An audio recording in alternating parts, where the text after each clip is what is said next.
7, correct?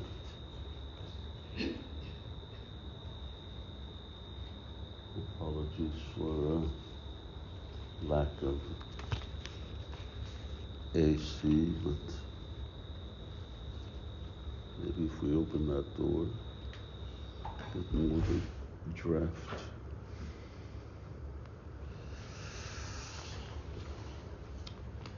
So the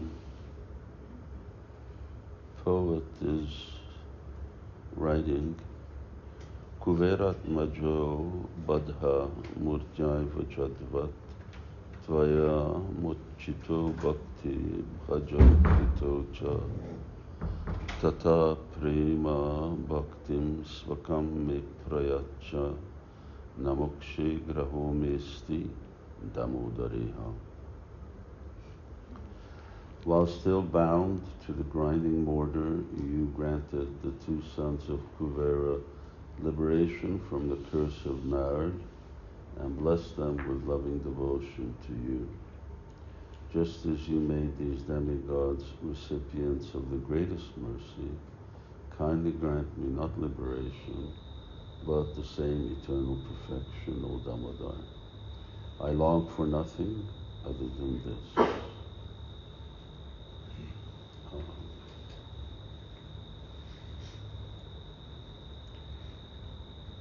Kuvera Atmaja. So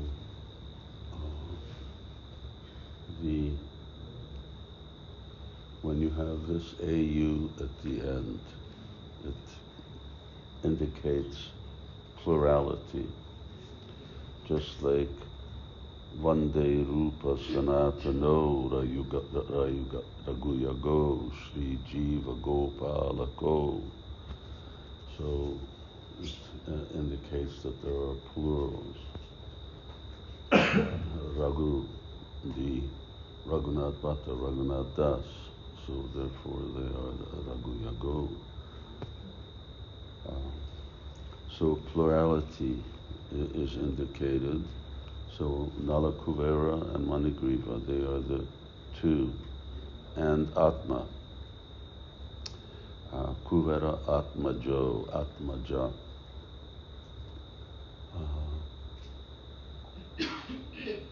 Atmaja means born from one's own self. So Jiva Goswami uses this as a evidence or proof that in Srimad Bhagavatam, chapter 11, 12, something like that, then Nanda Maharaj, or Krishna is stated to be the Atmaja of Nanda Maharaj. And he gives that as evidence that Krishna is not born of Vasudeva, that Krishna is born of the body of Nanda Maharaj. And here we have Shastric statement to that effect. The appearance of Krishna in Vrindavan, the birth of Krishna in Vrindavan from Mother Yashoda is not explicitly stated in Srimad Bhagavatam. It's not implicitly stated in Srimad Bhagavatam either. So there it says that the daughter, simultaneously a daughter was born. But the fact is there was a daughter and son which were born. So in the same way that a child is born from the mother, really born from the mother, body of the mother, but the original seed comes from the body of the father. So therefore both comes from the body of the father, comes from the body of the mother. So here, same thing, Kuvera Atmajo, born from the body of Kuvera, which indicates that blood relations are the thickest. And generally when Kuvera is the treasurer of the demigods. So you can just imagine how much treasure means that, you're usually spending some of what you're keeping for the demigods, and as long as you're the one keeping count, then it doesn't matter. So the tendency then is that if it's born from the body, then parents sort of tolerate almost anything. And in this case, Nala Kuvera and Manigriva are real sense enjoyers.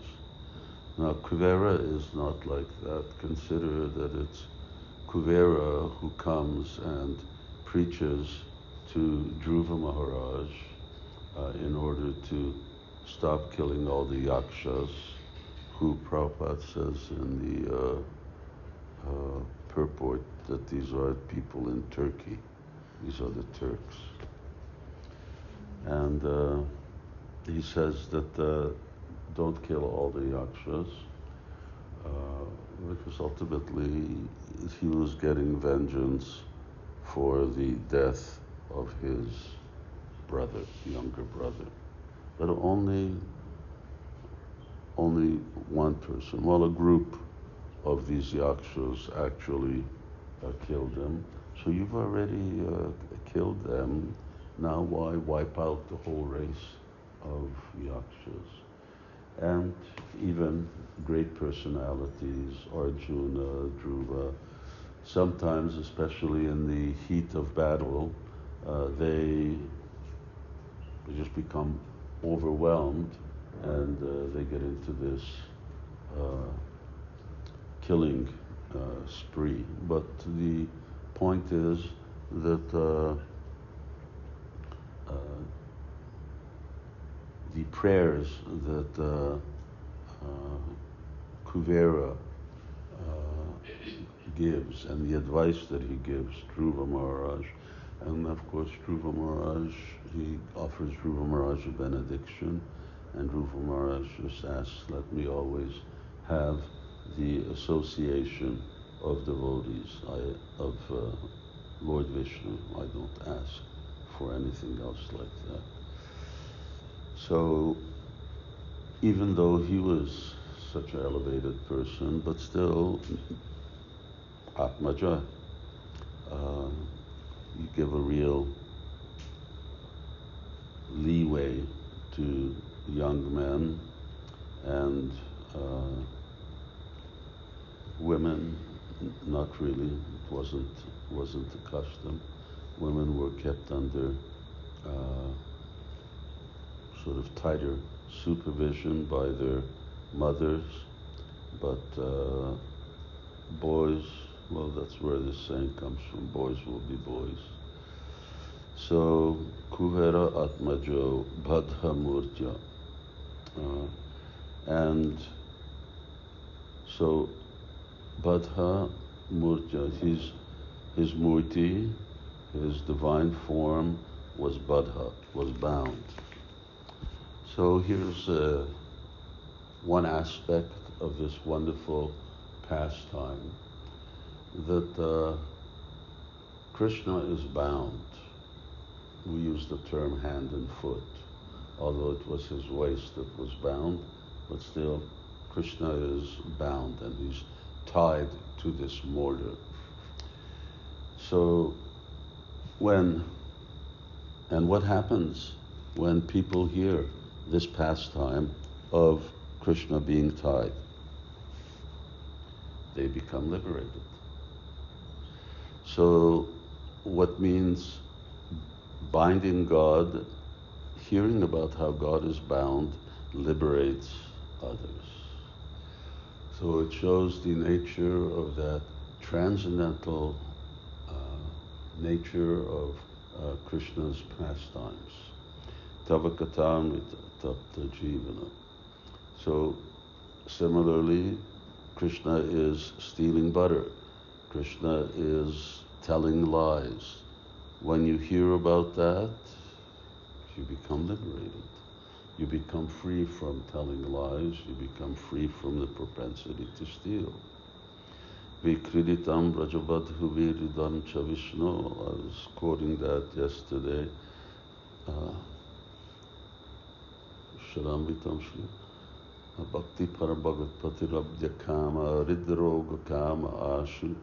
So Krishna's sensual pastimes, sexual pastimes, frees conditioned souls from the same thing. You have to be qualified. There's one or two letters right in the very beginning where devotees are writing to Srila Prabhupada. Beginning means, 67 or something, 66. Devotees are writing to Srila Prabhupada. Prabhupada, I'm really disturbed by sex life. The Prabhupada said you should just hear about the gopis and that will free you. Later on, Prabhupada stopped giving that advice. But because you have to have at least some qualification for that. And what is that qualification? That Shraddha. You have to have deep faith in the transcendental nature of that pastime. Such deep faith that it doesn't invoke further mundane thoughts. But anyway, the point is that any topic, how about a little more fan? Yeah, turn it one higher, both of them. It's just everybody's suffering. One, yeah, both. Good. And so the thing is that any pastime of Krishna, even when we read about Krishna killing of demons, we become purified from the result of killing so many others. So the one of the points here is that nothing in relationship to God is bad, everything is good. Otherwise, it can't have this type of an effect. So it can't be our sex life, uncontrolled sex life, is the cause of bondage. But hearing about Krishna's sex life is the cause of topmost liberation. Similarly, we hear about Krishna killing demons, fighting, and so on. We even just hear of Arjuna and Arjuna's fighting, and that becomes a cause of liberation. So why? Because there is nothing wrong with God's killing. God's killing is all good. This concept of good and bad, this is here in the realm of duality. Here we have good and bad, and we measure things as good and bad. But in the spiritual world, it's all good. So there's no question of one activity being good and one activity being bad. Everything is good. Badhamurtya Jadvat Tvayo Mochito. So Bhakti Bhajo. So they were entitled to, again, Bhakti Bhajan. But because both of them, therefore Bhakti Bhajo, they were entitled to devotional service. What type of devotional service? Then it says Prema Bhakti. So Bhakti Bhajan. This word bhajan, Krishna says, Shraddhavan bhajate yomam same yuktutamo mataha. So Shraddhavan bhajate. Who is the best yogi? Someone who's engaged in bhajan with Shraddha. So Shraddhavan bhajate yomam same yuktutamo mataha. They are the best of all. So, bhajan, we use this word is found. Krishna mentions the word on many occasions, and specifically when we Vaishnavas, they greet each other. How is your bhajan? So not just how are you? I'm dying. What about you? You're dying too. So what's new? So how are you? But how is your bhajan? So yes, greeting should be there, but the greeting should really be something that has substance. And this has substance. How is your bhajan going? So Prabhupada would instead quote Ramayana, and when Vishvamitra came to the court of Maharaj Dasharatha, so Maharaj Dasharatha asked him, Ahihasta punarjanma jayo. Now, how is your battle over the cycle of repeated birth and death? How is your bhajan? So this is the type of greeting. And now here is a greeting by a Kshatriya who is greeting a Brahmana. So bhakti bhajan. But we're doing bhakti bhajan. And what does bhajan mean? Well, Srila Prabhupada, in the purport to the last verse of chapter 6 of the Gita, then he's explaining how it comes from this word bhaj and so on. So the worship of Krishna through the process of bhakti yoga. But now what is actually bhakti bhajan? Bhakti bhajan means Hare Nama, Hare Nama, Hare Nama Eva Kevalam. Is chanting Hare Krishna, but chanting Hare Krishna in a way where we are actually worshipping Krishna. So Prabhupada explains that this bhaj, worship. So how are we worshipping? When do you worship Krishna? You worship Krishna with your senses, with your entire mind, with your entire being. So to hear the holy name, that means to worship Krishna. When we're not hearing, when our minds are wandering here and there, that's not bhajan. So bhajan means fixed. Ekeha kuru nandanat. So mind is fixed on what one is doing. Bhakti bhajan. And bhajan transpires in the conditioned state, in the liberated state. There are so many instances of, for instance, in Vrindavan, Krishna is chanting Srimati Radharani's names. Krishna is initiated. More specifically, he gets initiation when he's gone to Mathura, and simultaneously at that time, all the cowherd boys are also initiated. So they're all initiated at the same auspicious occasion, and so Krishna has this Diksha mantra. He's chanting mantra of Lord Narayan. And when he gets up in the morning, then mother tells him, okay, don't forget to chant your round. Sit down and chant your mantra. And Krishna sits down, but he chants mantra of Srimati Radharani. What exactly he's chanting? Is he chanting Srimati Radharani's name? Is he chanting some prayer to her? Or is he chanting Gayatri mantra? There's Gayatri, Radha Gayatri mantra. So bhakti bhajan. This is bhajan. And ultimately, it's the real absorption, as we were discussing yesterday in devotional service. So, and they receive prema bhakti.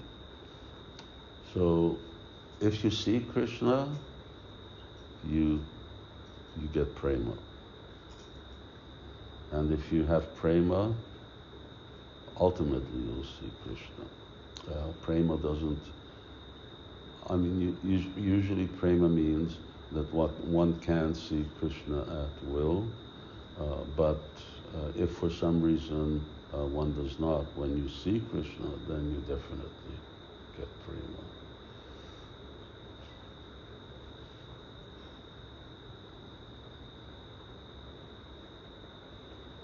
What was I going to say?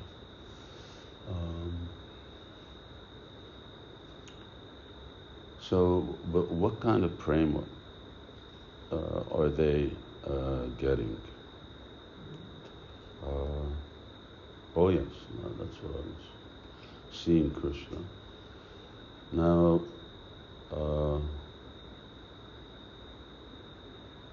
Nalakuvera and Manigriva, they got to see Krishna. Narada cursed them to stand as trees, but he cursed them to stand as trees at the base of the hill upon which Nanda Maharaj's palace, whether it was built or would be built, because, now I'm getting a little distracted, but because Nanda Maharaj didn't specifically build that palace, so their family moved around. They're actually nomads. They're a type of cowherd nomads because where's the grazing, where's the green grass? So wherever the grass is good, that's where they move to. So they were earlier in Nandagram. That was before Krishna's birth. And that was before they came around again full circle to Nandagram. They were living in Nandagram, and Krishna's grandfather, Maharaj Parjanya, he was there. Keshi was coming there regularly and really harassing the animals. So that's when they moved to Mahavan. That's when they moved over to Gokula. And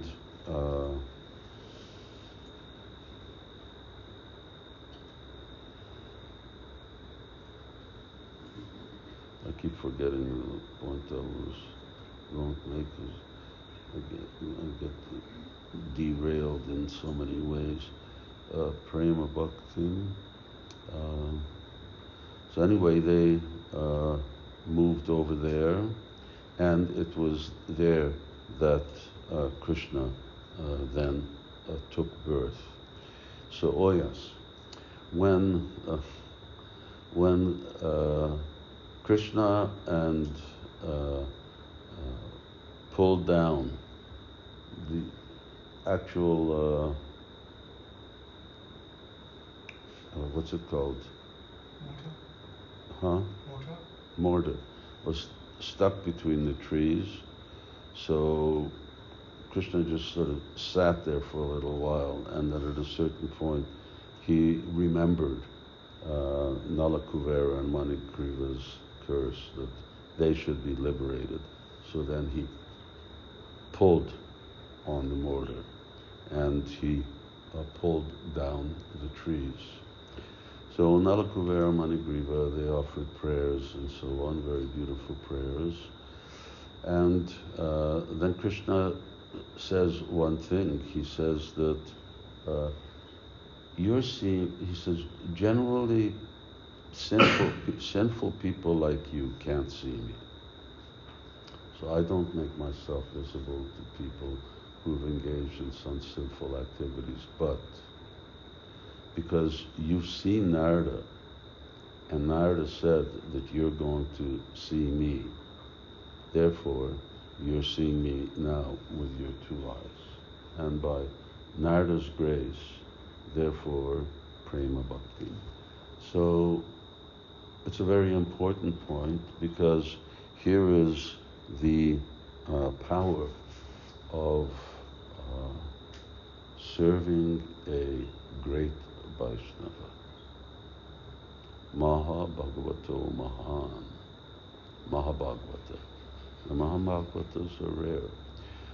Our good fortune is that in Krishna consciousness movement, by serving this movement, which Srila Prabhupada has many times stated to be no different from him, that it's his body and so on, by doing that, we are serving him. Sri Chaitanya Manobhishtam. This is Chaitanya Mahaprabhu's, this is Rupa Goswami's will. So by serving the movement, we are serving Rupa Goswami. So these are Mahabhagavatas, Mahabhagavatas. And by their blessings, therefore when Srila Prabhupada says, chant 16 rounds, follow regulative principles, and you go back to Godhead. This is like Narada Muni saying, you stand as trees and you perform austerities there. So they were, number one, they stood in Vrindavan. So they were rooted in the soil of Vrindavan. So that's already the dust of Vrindavan. Second, then the whole atmosphere, Vrindavan Dham, it's such a blessed place. Third of all, up until this 3 years or so that Krishna came to this age, they saw Krishna's pastimes. As soon as he came out, they saw how he killed Trinavarta and Putana and so many others. So the power of that same blessing that Narada gave Nala Kuvera Manigriva, when Srila Prabhupada says that, then devotees have to have faith that yes, this is what is going to happen. Chant 16 rounds. But then how do you chant 16 rounds? Well, you have to chant them in the way that Prabhupada described it in his books, and following regulative principles, and then reading Srila Prabhupada's books. So Krishna will accept anyone who his great devotee accepts. And if that devotee accepts that person, I remember I hadn't even moved into the temple.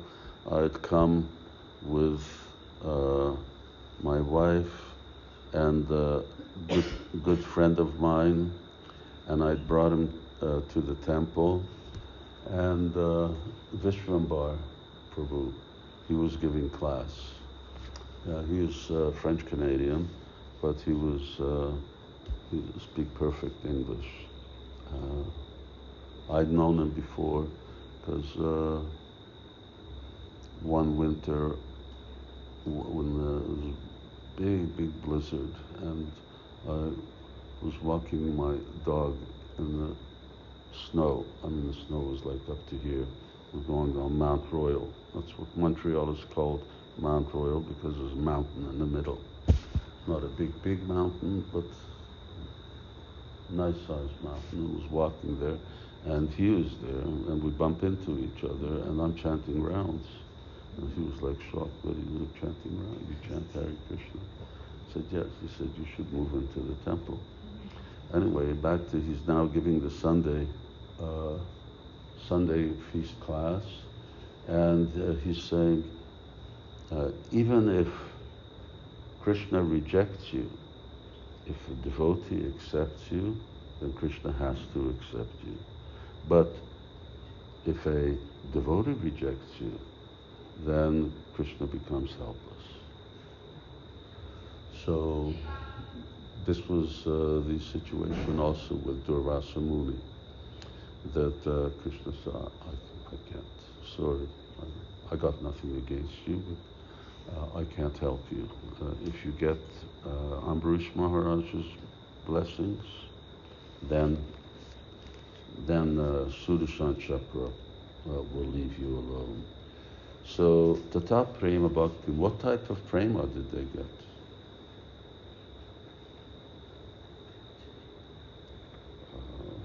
They didn't get Manjari Bhav, that's for sure. Prema means prema, sneha, anurag, anurag bhav, mahabhav. So there are so many different degrees of prema, and then of course there's the prema of Shantaras, of Dasyaras, and so on. We don't know. It isn't stated here, but it's doubtful that they would have more than the Dasya prema. And even that Dasya prema is not Braj Dasya prema, but it would be like Vaikuntha Dasya or Vaidhi Dasya, because what are they doing? They're going back to the heavenly planets. So they have the type of prema that some of the demigods have. And why would they want to go back to the heavenly planets anyway? So they're here in Vrindavan for such a long time. So why don't they pray, please let us stay here and make us into one of your associates? Now you got this opportunity. If, they're the object of Narada Muni's mercy, they may as well just sort of cash in their chips while they're still valuable. So they could have asked, but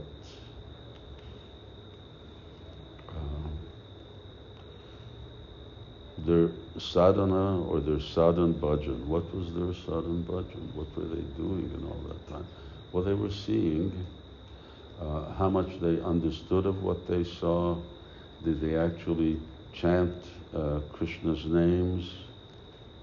Swakam me prayacha.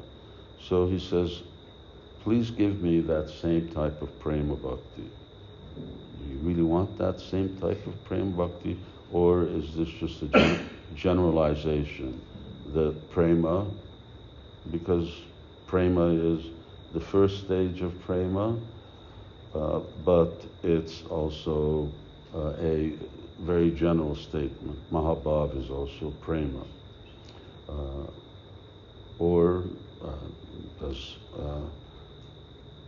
we see that he's very much attracted to the childhood pastimes.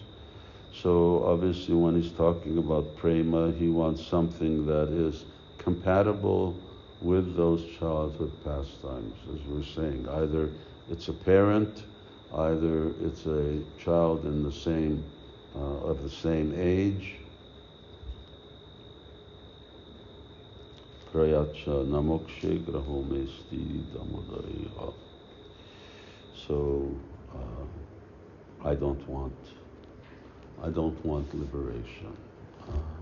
I don't want liberation of any sort. We talked about different types of liberation. Devotee doesn't want anything. Narayana parasarve nakutasya bibhyati. So if we can have pure devotion, if we can have bhakti means prema, then that's all that we want. Why? Because with bhakti, then you can actually serve Krishna. Otherwise, of course, even then, you always serve Krishna through Krishna's associates, but Prabhupada would say direct service is only possible for pure devotees. Otherwise, how are we making our offerings? We make our offerings through the disciplic succession, which takes out the essence of our devotion, and doesn't take into consideration the impure things. So, Mama Janmani Janmarishware Bhavatar Bhaktir Ahoitaki Tvahi. So Janmani, Janmani, take birth, will take birth in the material world. If that's what Krishna wants, fine. But we have this, we want pure devotion and the association of pure devotees. That's the real request of pure Vaishnavas. Tomorrow is Diwali, Deepavali, right? So, I don't know, I guess we'll continue and finish. And I don't know, is there any kind of program going on? Huh? I mean, it's Bengali Diwali, but our Diwali is Day after tomorrow. in Vaishnava calendar is Day after tomorrow, okay, good. Really? That's interesting. I just got a message from someone elsewhere in India saying it's tomorrow. Maybe somewhere else. Sometimes in Vrindavan, my food they have Hare Krishna. Jai. Shri Śivarāma Damodar ki jai, Shri Panchatattva ki jai, Jai Nitai Gaur Premanandi, Hari Hari Hari Hari Bol.